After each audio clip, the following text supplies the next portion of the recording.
Friends, ಬನ್ನಿ variables ಬಗ್ಗೆ ನೋಡ್ಕೊಂಡು ಹೋಗೋಣ. First variable. ಇವಾಗ ಒಂದು ಡಯಾಗ್ರಾಮ್ ಮಾಡ್ತೀನಿ. ಇದೊಂದು ಬಾಕ್ಸ್ ಅಂದ್ಕೊಳ್ಳಿ, ಸರಿನಾ? ಈ ಬಾಕ್ಸ್ ಯಾವ ಕಲರು? ಪಿಂಕ್ ಕಲರ್ ಐತೆ. ಅದರಲ್ಲಿ ಏನು ಸ್ಟೋರ್ ಆಗೈತೆ? ಒಂದು ಶುಗರ್ ಸ್ಟೋರ್ ಆಗೈತೆ, ಸರಿನಾ? ಇವಾಗ ನಿಮ್ಮ ಅಮ್ಮ ಕರೀತಾರೆ, ನೀನು ಕರೆದುಬಿಟ್ಟು ಏನಂತ ಹೇಳ್ತಾರೆ? ಬಾರೋ ಅಲ್ಲಿ ಅದು ಪಿಂಕ್ ಬಾಕ್ಸ್ ತೊಗೊಂಬಾರು ಅಂತ ಹೇಳ್ತಾರೆ. ಆ ಪಿಂಕ್ ಬಾಕ್ಸಲ್ಲಿ ಏನು ಸ್ಟೋರ್ ಆಗಿದೆ? ಶುಗರ್ ಸ್ಟೋರ್ ಆಗಿದೆ. ಏನು? ಇವಾಗ ನಿಮ್ಮ ಅಮ್ಮ ಕರೆದು, ಇದು ನಿಮ್ಮ ಅಮ್ಮ ಅಂದ್ಕೊಳ್ಳಿ, ಹೇಳ್ತಾರೆ ನಿನಗೆ, ಹೇಳ್ತಾರೆ ಹೋಗೋದು ಪಿಂಕ್ ಕಲರ್ ಬಾಕ್ಸ್ ತೊಗೊಂಬರು ಅಂತ ಹೇಳ್ತಾರೆ. ಆ ಪಿಂಕ್ ಕಲರ್ ಬಾಕ್ಸಲ್ಲಿನೂ ಶುಗರ್ ಸ್ಟೋರ್ ಆಗಿದೆ. ಹಾಗೆ ವೇರಿಯೇಬಲ್ ಅಂದ್ರೆ ಏನು?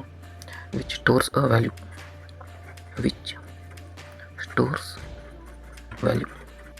ಏನೇನು ಹೇಳ್ತೀನಿ ಅಂತ ಅರ್ಥ ಮಾಡ್ಕೋಬೇಡಿ, ನೋಡ್ಕೊಳ್ಳಿ. ಇವಾಗ ಒಂದು ಎಕ್ಸಾಂಪಲ್ ಕೊಡ್ತೀನಿ. Int a = 10. ಇಂಟ್ ಅನ್ನೋದೇನು? Data type. ಎ ಅನ್ನೋದು ವೇರಿಯೇಬಲ್ ನೇಮ್. 10 ಏನು? ಅದರಲ್ಲಿ ಅಸೈನ್ ಮಾಡಿದ್ದು which the value of a is stored, ಸರಿನಾ? ಇವಾಗ ನಾವು ಇನಿಷಿಯಲೈಸೇಷನು, ಡಿಕ್ಲರೇಷನ್ ನೋಡೋಣ. ಯಾವುದ್ರದ್ದು? ವೇರಿಯೇಬಲ್ಸ್ದು. ಇವಾಗ ಇನಿಷಿಯಲೈಸೇಷನ್, ನೀವು ಏನಾದ್ರು ವೇರಿಯೇಬಲ್ಸ್ನ ಡಿಕ್ಲೇರ್ ಮಾಡಿರ್ತೀರ, ಅದು ಸೆಮಿಕೋಲನಲ್ಲಿ ಎಂಡ್ ಆಗಿರುತ್ತೆ. ಬನ್ನಿ ಅದನ್ನು ನೋಡ್ಕೊಂಡು ಹೋಗೋಣ. ಡಿಕ್ಲರೇಷನ್ ಅದು ವೇರಿಯೇಬಲ್. ಇನಿಷಿಯಲೈಸೇಷನ್, ಡಿಕ್ಲರೇಷನ್, ವೇರಿಯೇಬಲ್ ನೋಡ್ಕೊಂಡು ಹೋಗೋಣ. ಇವಾಗ ಇನಿಷಿಯಲೈಸೇಷನ್ ಅಂದ್ರೇನು? ನೀನು ಇನಿಷಿಯಲೈಸ್ ಮಾಡ್ತೀಯ ಏನಂತ? ಇಂಟ್ ಎ = 10 ಅಂತ ಇನಿಷಿಯಲೈಸ್ ಮಾಡ್ತೀಯ. ಇವಾಗ ಡಿಕ್ಲರೇಷನ್ ಅಂದ್ರೇನು? ಇಂಟ್ ಎ, ಇದೇನು? ಡಿಕ್ಲರೇಷನ್ ಆಯಿತು.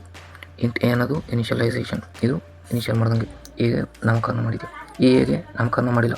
ಇದು ಪ್ರಿಂಟ್ ಎಫ್ ಜೊತೆ ನೀನು ಅಸೈನ್ ಮಾಡಿಬಿಡ್ತೀಯ. ಇದನ್ನು ಸ್ಕ್ಯಾನ್ ಎಫ್ ಜೊತೆ ನೀನು ಅಸೈನ್ ಮಾಡಬೇಕಾಗುತ್ತೆ. ಸೊ ಇನ್ನು ಇನಿಷಿಯಲೈಸೇಷನ್, ಡಿಕ್ಲರೇಷನ್. ಮುಂದಿನ ವೀಡಿಯೋಲ್ಲಿ ಇದನ್ನು VS ಕೋಡಲ್ಲಿ ಟೈಪಿಂಗ್ ನೋಡೋಣ. ಹಾಗಾಗಿ ನಮ್ಮ ಚಾನಲನ್ನು ಲೈಕ್ ಮಾಡಿ, ಶೇರ್ ಮಾಡಿ, ಆದಷ್ಟು ಸಬ್ಸ್ಕ್ರೈಬ್ ಮಾಡ್ಕೊಳ್ಳಿ. Thank you.